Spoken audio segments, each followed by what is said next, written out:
Welcome back to the Let's Talk TriDelta podcast. I'm Mindy Tucker, TriDelta's CEO and your podcast host. As we all know, at the top of TriDelta's values is inclusion and belonging. They're values that come from our founders when they created us as a society that would be kind alike to all. And that's why we were so excited recently to partner with Rutgers University's Occupational Therapy Doctorate Program. There, we tried to develop a new accessibility screening tool and resource to help create inclusion across our chapter homes. So this was a TriDelta housing specific project that we were thrilled to step into. And with that, we're going to start talking about that with a woman named Kyra Loughlin from our Gamma Tau chapter at James Madison University. Kyra, say hello. Hi, everybody. I'm so happy to be here. Thank you for having me. Well, we are excited you're here. Kyra's in the final stretch of her doctoral program. She spent the last semester working with TriDelta Housing for her 14-week experiential capstone project. And her focus there was making sure that our chapter homes are more inclusive and supportive of members with diverse abilities.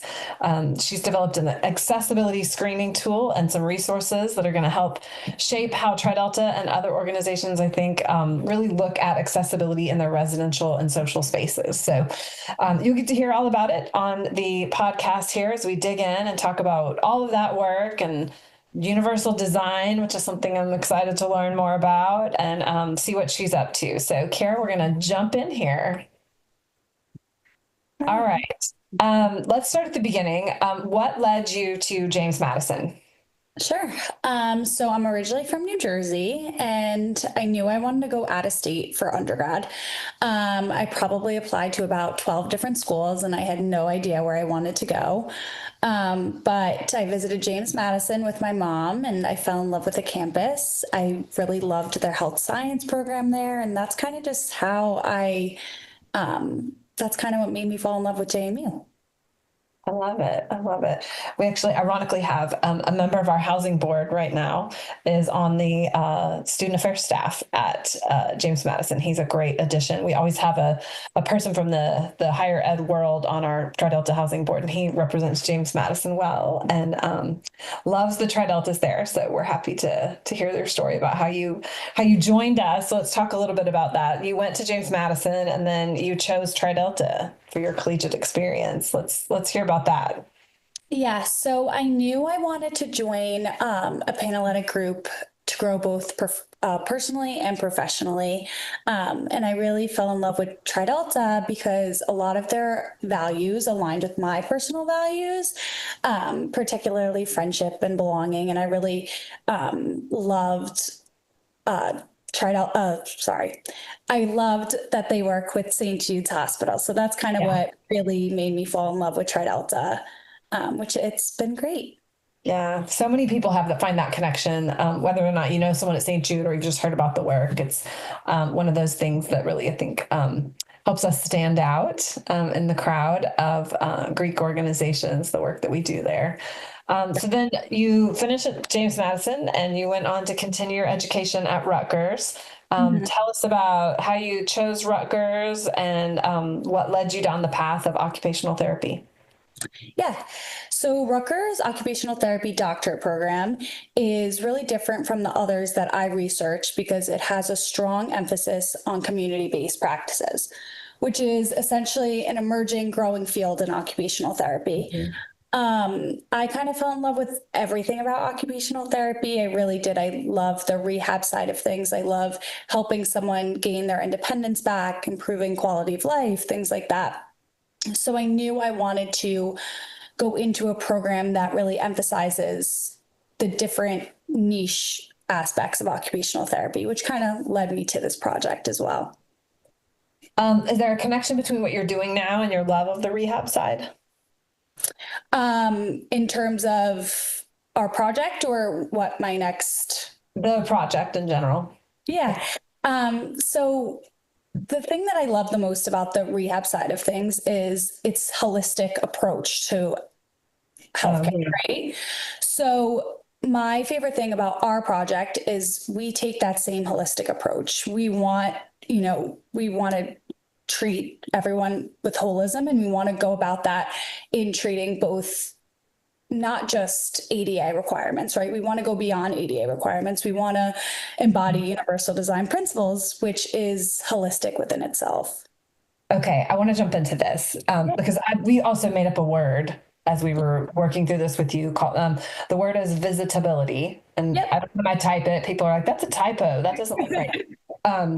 But I think it goes to what you're talking about because it's more than just like what the ADA requirements are, but like what does it feel like to visit a Tri Delta chapter if you have a challenge of some sort and differently abled people are going to see that in different ways, and the ADA list doesn't always sort of get you there. And so I'm anxious to sort of dig in on this with you as you were working through the project and you were bringing the idea, like how did the project come about? How did you end up with Tri Delta?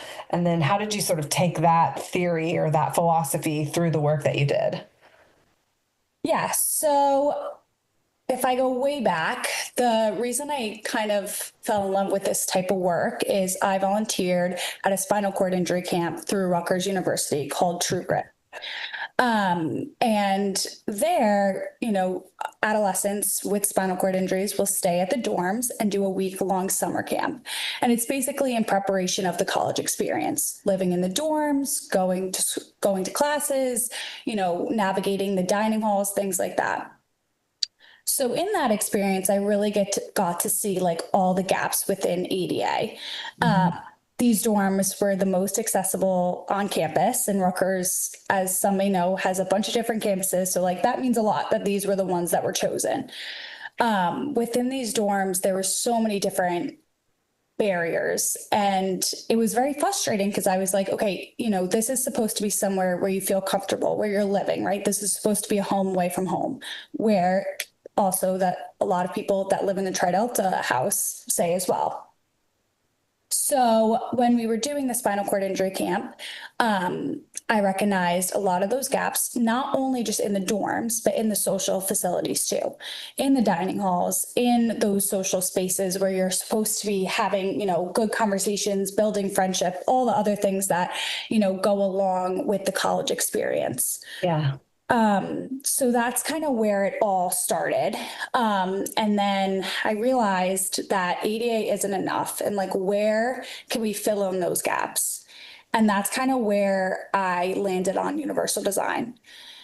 Universal design is an emerging practice, especially within occupational therapy and within residential facilities. A lot of people hear of universal design are the ones that have a background in education, in elementary education, maybe, and higher education, but not a lot of people within the residential facilities knew what it was. Okay. So universal design is based on 7 key principles. That's going to be equitable in use, flexible in use, simple and intuitive, perceptible information, tolerance for error, low physical effort, and size and space for approach and use. I know that sounds like a lot, but with those 7 principles, we were able to come up with a great screening tool that embodies universal design and the visitability. We go beyond, and that's kind of where this visitability comes in, is because it's not just a space where you're living. We want people to be able to visit the Tri Delta spaces and feel comfortable. What does that look like? That looks like a space that is accessible for all and comes back to that universal design approach. Yeah, I think we had an instance, I think it was at Stephen F. Austin. If not, someone can correct me. But a woman in a wheelchair was going through recruitment, and Tri Delta figured out a way to put a ramp on the front of the house so she could be welcomed in. Other chapters on the campus welcomed her through a back door or a different door, and it felt off for her. And I think sometimes we forget like how meaningful that visitability, that just ability to enter a space is, and how much it means. And in her case, she pledged Tri Delta. It was one of the defining factors for her was how welcomed she felt there. And we talk about a sense of belonging a lot in Tri Delta. This is part of that, like just feeling like you have a place where you can be yourself and you can come and be welcome. This is a huge part of that for somebody that has needs like this, right? Definitely. And I think also it's the recognition of those needs. Like we recognize that you might need a ramp in the front, and a ramp in the ADA will say, you just need one ramp. And a lot of those ramps are in the back entrance or whatever's most accessible. It could be whatever's nearest to the parking lot, Yeah. whatever it may be. But universal design would say the front door should have a ramp, but the back door can also have a ramp because everybody can access through that door, right? Even able-bodied people can walk in through a ramp entrance. So I think that's what's really most important is universal design is the approach that everybody can benefit from. No matter age, limitations, abilities, everybody can be able to Yeah. use the same entrance and feel that belonging. Yeah. So let's talk about the tool, this accessibility screening tool. Can you tell us a little bit about it, and what the goal of it is? And then how do you think TriDelta will use it? Definitely. So this project is for like it. This project came about through three different modules. So the first module is a learning module. This is just going to tell you about universal design, what it may look like in the homes, because a lot of the time, no one really knows of universal design or visitability. Universal design is something that I just say more often because I know people know it, but Yeah. visitability is the word that we've also used. And a lot of people aren't, familiar with the word, have no idea what it means. So I think that was an important starting point of like, Yeah. what does this look like? What is it? Um, and it's not just because what I did find throughout the project is a lot of people were like, oh, well, we're ADA accessible. Like Right. We've covered that. Yeah. that we check that box. So I think that was a big thing for me to be like, wait, but we need to go beyond ADA. You may be ADA accessible, but this goes beyond that. And why is that important? So we kind of start with that learning module. And then once that's completed, we go to the accessibility screening tool. So this tool breaks it up into different categories, and each category is scored. So this allows TriDelta to see like where they land on universal design approach and ADA requirements. It's a little mix of both. And this generates a quantitative score to show what is currently working and what is currently lacking. So my idea for this was a quantitative score that you'll be able to see grow over the next couple of years. And then the final resource is a capital planning resource. So that's supposed to be so you can look at it and be like, how this is our score, but where do we go from here? Oh, well, this is the capital planning resources. This is what we can do. And within that resource, I wanted to do temporary and permanent solutions. My thoughts behind this were a lot of the time, everyone hears accessibility and they think elevator, right? And they're like, oh, elevator takes a lot of money, it takes a lot of time, it's never going to happen. So, this final resource, I wanted to say, like, we can fix accessibility with both temporary and permanent. Yeah, eventually an elevator could be useful, but right now, what can we do to accommodate the needs of, not only physical, but sensory, intellectual, things like that. Right. So that's kind of what I incorporated in the last resource. Yeah. I love it. I noticed you've talked about this a couple of times, the difference between residential and social spaces and including both of those and what we're looking at around universal design or visitability. Can you talk about why it's so important to look at both of those spaces? Of course. So residential spaces, I saw this a lot when I first began in the spinal cord injury camp, is a lot of dorms or a lot of houses will have an accessible room, right? Yeah. But what are parts of a college experience that you also want to have? You want to have that social aspect. So those social spaces are super important. I mean, you don't want members to just feel like they need to be in their room the whole time. They want to be able to access the social space. Or let's go back to that visitability word. We want everyone to access social spaces. We want everyone to feel comfortable and feel like they belong in those spaces. So I think it's really important to go just outside of residential and, really embody social spaces within that as well. I also Yeah. think it's important to not just have that one accessible room on the first floor, but instead have all social spaces accessible on all floors and everybody be able to access them. Right. Looking big picture back at your time, the project and your time at Tri Delta, what do you think you've learned about the subject matter in front of you, about advocating for people, about yourself? What are some of your takeaways? So a big takeaway is just have confidence in emerging practices. I think, there are times where you're unsure, there might not be a super linear pathway of what you're supposed to be doing, but with that confidence, there's definitely a need. And to, really have that as your leading factor going into any type of project you do. I knew I wanted to change, I wanted to incorporate universal design within collegiate housing. What that looked like, I wasn't sure, but I knew there was a need for it. And that's where I really have to thank Melissa Mueller, who's also on the housing team, who really helped guide me and show me like different things that we can do with this project. Yeah. As you think back to your time in Tri Delta, and I like to ask this question of everybody, and I love the answers I get because it's such a thread. What do you think in Tri Delta helped prepare you for the path that you're on now? Oh, that's a really good question. I think a lot of different aspects of Tri Delta has helped me in this path specifically. I think, you know, originally, I would probably say, making those friendships, making, connections and things like that, both personally and professionally, has really helped, grow me into the person I am today and help me ask questions. That's a big thing I've learned in my schooling, in higher education is, ask a lot of questions, see where you can grow, make a lot of connections with people and see where, what's needed out there. And I think that's kind of my main takeaway. I also think I still keep in touch with my Tri Delta sisters from JMU, and that's probably another big one for me. Yeah, I love that. I was going to ask you, what does Tri Delta look like in your life today? And you obviously have some chapter sisters. Friends, yes. Yes.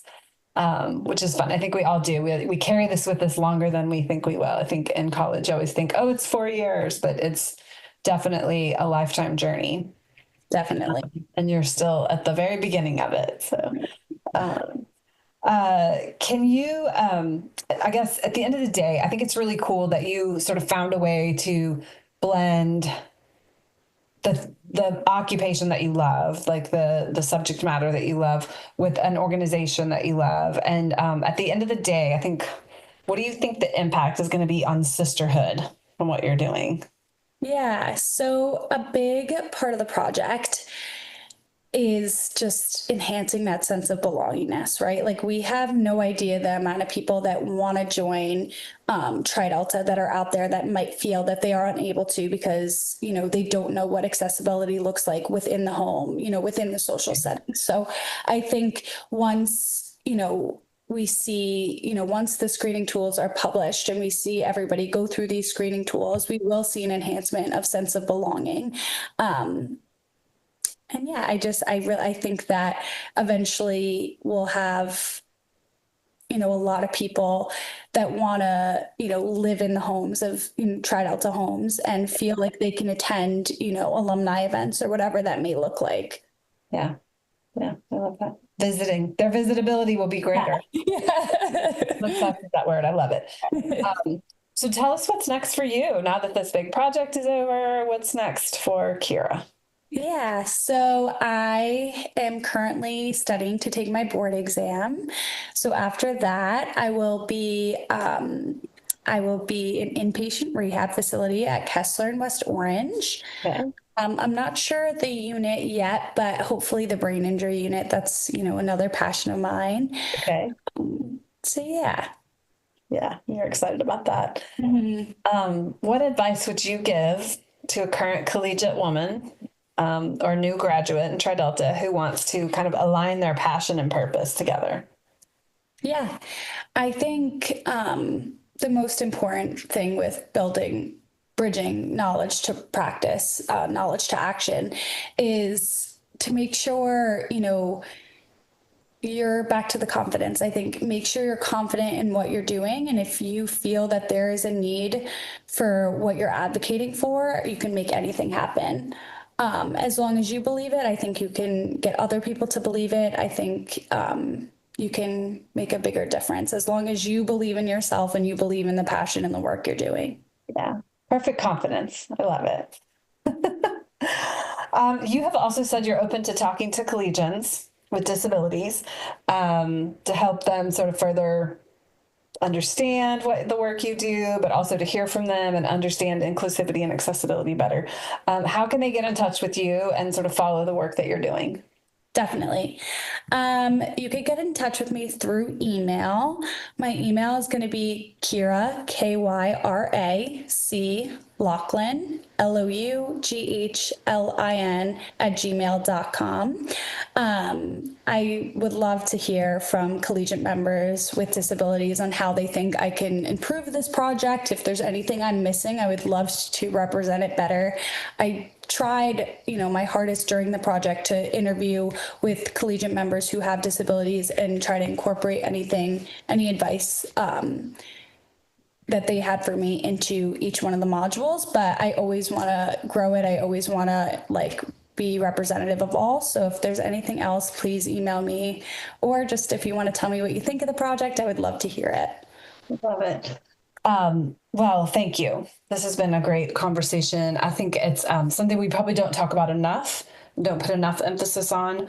But I love that we have developed this tool. I'm really excited to see how our chapters embrace it and use it, and some of the plans down the road to improve our houses and how we gain support for that. I think members can be a part of that as well. So thank you for helping us get this work started and kick it off so strong. And I just love the passion that you brought to it. And we wish you the best of luck as you keep moving down the road on your own journey. So thanks for being such a great representative for Tri Delta. Yeah, thank you for having me. This was great. As everybody knows, it's really important for us to be inclusive and supportive, especially as we grow. We're trying to grow and expand Tri Delta as much as possible. For those of you that don't know, we are joining the campus of University of Connecticut in the fall of 2025. We're excited to open that new chapter, and we'll be returning to the University of Arizona in fall of 2026. So lots of growth happening. If you're out there and you're listening and you're passionate about helping shape a new chapter and make an experience more accessible, we'd love to have your help. So head to My Tri Delta on tridelta.org and raise your hand to get involved. We'd love to have your support. We hope you'll like, subscribe, and rate our podcast. There's 3 stars in our crescent, but we love those 5-star ratings, so we'll take them. Thanks for joining us, and until next time, Delta Love.